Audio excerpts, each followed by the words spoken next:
Can the Growband Pro actually reverse hair loss, or is it just a glorified spa treatment? In this video, I'm going to demonstrate the product and review the evidence used to support its use for hair growth. And at the end of the video, I'm going to give my thoughts and conclusion on the use of this product for hair growth.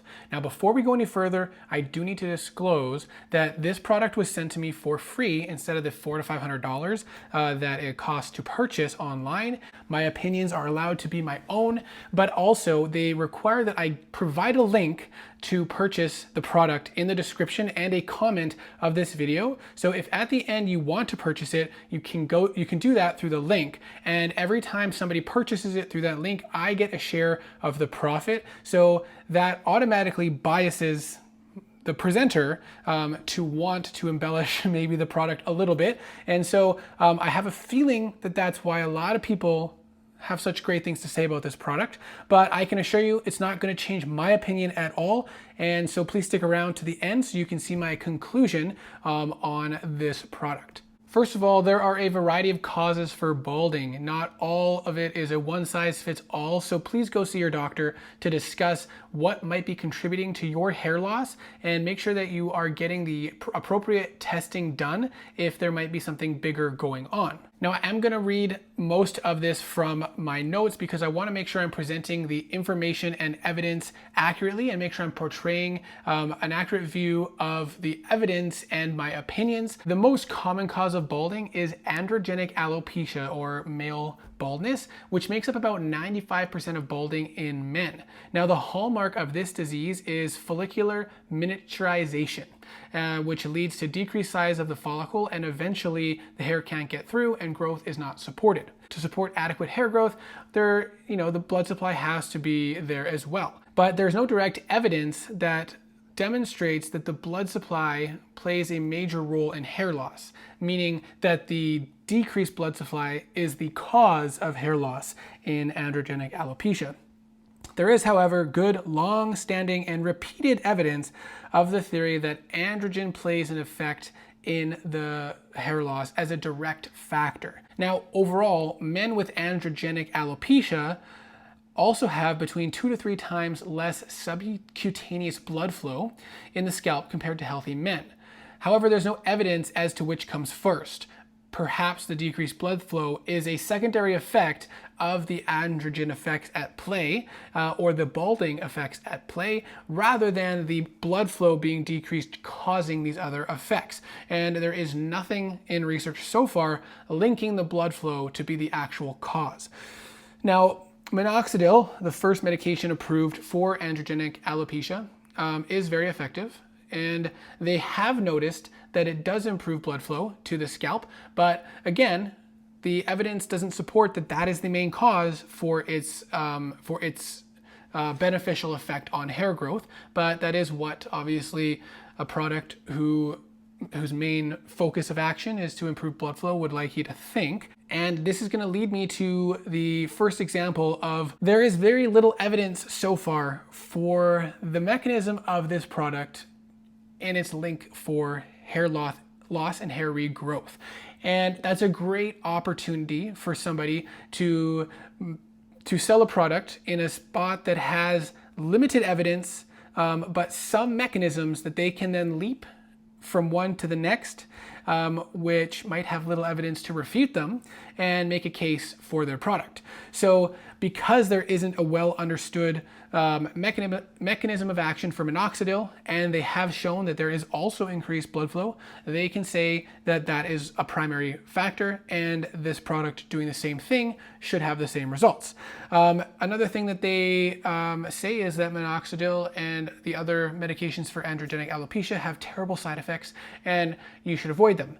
However, the actual side effects are quite low, and generally, if you adapt the dose a little bit, you can manage the side effects or get rid of them. And then if not, once you stop the medication, the side effects go away. They also point out massage increases local blood flow, which is the primary support of the Growband Pro. However, the type and technique of massage does matter. So looking at the studies that they've used, one study out of Japan showed significant increased hair thickness from 4 minutes of massage daily over 24 weeks. They use a massage device that could be moved along the scalp to mechanically stimulate the hair follicles along the scalp. And the hair growth rate and total hair number did not actually improve. However, the researchers saw a noticeable improvement in hair thickness, the thickness of each strand of hair, at 24 weeks. So in other words, the average diameter of the hair shaft increased significantly. So what this tells me is that the healthy follicles are producing healthier hair from this local stimulation, but not actually having more hair follicles growing now new hair. Now, I guess if you're losing your hair and you want to improve the hair thickness, this is a way of doing that, but it doesn't really compare directly to the medications that actually help improve more hair growth. So the researchers from this study proposed two possible explanations for the actual increased diameter. One was increased blood circulation, and second was the direct mechanical stimulation of those hair follicles. They did provide some evidence that mechanically stretching the follicles can affect the expression of certain genes, and these genes are expressed by the dermal papilla cells, and that these cells are critical in regulating hair growth. And so in the end, it results in more robust hair growth. Now, this was with standardized scalp massage using hands or the device in this study in particular, and it was a different technique compared to this device, and they also mechanically stimulated the entire scalp, not just, the band around the sides. So this mechanism for direct stimulation I have heard before in improving healthy hair growth, not only for the scalp but also for the beard, but that is in making healthy hair follicles produce healthier hair, not producing hair from a place that doesn't have healthy hair follicles. So that is a flaw in this leap to say that this study supports this device. In my eyes, it is completely different. It's not a one-to-one comparison, and that same study would need to be done with this device in order to prove that it does have the same effect. Another study surveyed about 327 people with androgenic alopecia, asking how much manual massage they did and how it worked for them. And in general, people reported about 10 to 15 minutes a day of scalp massage, and they subjectively found that it did help and that it was dose dependent. So the more scalp massage they did, the more effect they felt they saw. There are various studies that support the idea that stress is associated and causal for hair loss, and that can occur on its own or alongside androgenic alopecia. So a small study of students taking exams, it was a small study, and it was a small but significant change in hair growth parameters, but not out of a physiologic range. So whether or not that's helpful to the support of this device, I'm not really sure that it is. Scalp massage does decrease hormonal stress, leading to an effect of relaxation and stress management. So that does play a role in decreasing the small but notable hair parameter decrease in people who are under stress. And that does play a role in hair loss, for sure. That is a supported factor. And so perhaps the relaxation that you might get from a scalp massage would help to counter the effects of hair loss, but only in cases where very high stress is the primary factor for your hair loss, not in androgenic alopecia. So while this is intriguing, I started to ask myself some questions.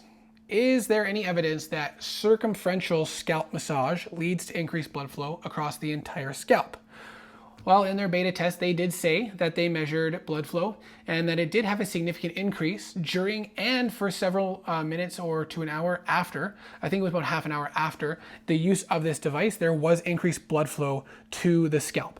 But are there studies that directly correlate increased blood flow to increased hair growth? And there, to my knowledge, is not any that look at simply looking at the blood flow as a single factor, or the use of the Growband actually resulting in improved hair growth. There are a lot of personal stories saying that they have used it and have had benefits. And while I can't directly refute that, there is a reason that randomized controlled trials are needed to support more broad recommendations for something, because we can't take out biases or confounding variables from people's stories. There might be millions of people who've tried this and had no benefit, but we're seeing stories from hundreds or thousands of people who say it does work. Now, that might be for a variety of reasons. Perhaps stress was their most significant factor for hair loss, and this helped them relax, and so it improved their stress, and they had better hair growth as a result. Or, like I said, there are several factors for hair loss, some of which are transient in nature, and like a stressful event. A big traumatic stressful event will align the cycles of the hair, so a lot of it falls out at once, and you have to wait for those cycles to come back and start growing again. So, you have this stressful event, all this hair starts to fall out, you're freaking out, you don't know what to do. The Growband Pro is the solution, so you start using it, and your hair starts growing back, so it's a miracle. This worked. Whereas actually, if you didn't use this, it would also have started to grow back. And we can't filter out those variables. And so it makes it really difficult without actual studies using this device to show benefit. The Growband Pro, the goal is to reduce tension over the scalp by lifting the skin at the back and sides. And while there's no proven flawless mechanism or understanding of the exact cause of androgenic alopecia, some newer evidence is suggesting that scalp tension may play a larger role in the process, leading to inflammation and fibrosis and ultimately irreversible calcification.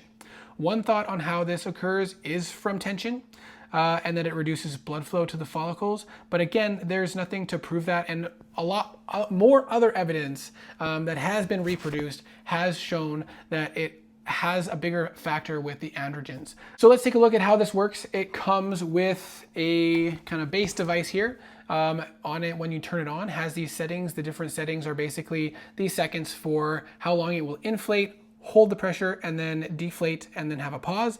It's pretty simple to use. You just flick the button on. So we'll turn it off here, flick the button on, and then all you really have to do is push the start stop button, and it will start going. So it starts to inflate, gives a bit of a squeeze, and then it starts to deflate. Now, I didn't tighten it up there. I used this the first time I used it. It gave me a headache. And I don't know if it's because I had it, down too low, or the way that it was fit on my head. The other times I've used it, it has not given me a headache. But I've found that getting it in the right place is a little bit tedious, because you want it low enough that it doesn't start sliding up your head. But if you get it too low, I think that's where the headache came from for me. So there's that. And using it does provide a little bit of relaxation. It is quite nice, especially for some people like my wife. She really likes her hair and her scalp being played with. And so, some people might feel like that is much more relaxing for them than others. See, I'm having a hard time now getting it to fit on in the way that I would like it to. So I'm going to readjust that there and see how that goes. And so if there's something that you feel like would be really helpful for you to, get that sort of scalp massage, comfortable feeling, to relax and de-stress, I think that's, it's great. If you're going to be going for a scalp massage on a weekly basis, eventually you're going to spend quite a bit of money. And so investing in a product like this might be helpful. But again, it's just around the sides, lifting the scalp. It does help to relieve some tension. It does feel kind of nice when you kind of get it in the right spot. But I don't think it'll compare to an actual scalp massage. So something to consider, how picky you are about your scalp massages. I'm going to stop this here because it's getting a little bit distracting. I'm going to take it off. I'm pretty sure it is going to leave a nice red mark on my forehead there. But that goes away after a little time. So would I buy this product? Well, I think it's a little unfair to ask because the main purpose is for hair growth, and that's not something that I need. And I never thought, I never would have bought this just as a head massager, because that's not something I've ever felt I needed. And I still don't feel like it's something I need. I'm not sure that it's something I'll use on a regular basis, but it might be nice to try every once in a while. And I'm definitely going to have my wife try it for her migraines. And hopefully it doesn't make it worse. She gets migraines, she gets a lot of tension in her head. And so I'm hoping that that will help. And maybe I'll drop a comment after a few months to see, to share my thoughts if it has helped her at all. But I'm a huge advocate for natural treatment of things and for health and wellness. And I think there is a small portion of people where this may play a role in helping with your hair loss and with your health and wellness if this is something that might help you de-stress and relax. But I can't guarantee that it will help you de-stress and relax. And I can almost guarantee that for most people with hair loss, it's not going to help. But we don't have the evidence to say either for or against it. So if you have the disposable income and you want to give this a try, there have been a lot of people that have reported that it helps, but I don't know that I would suggest it.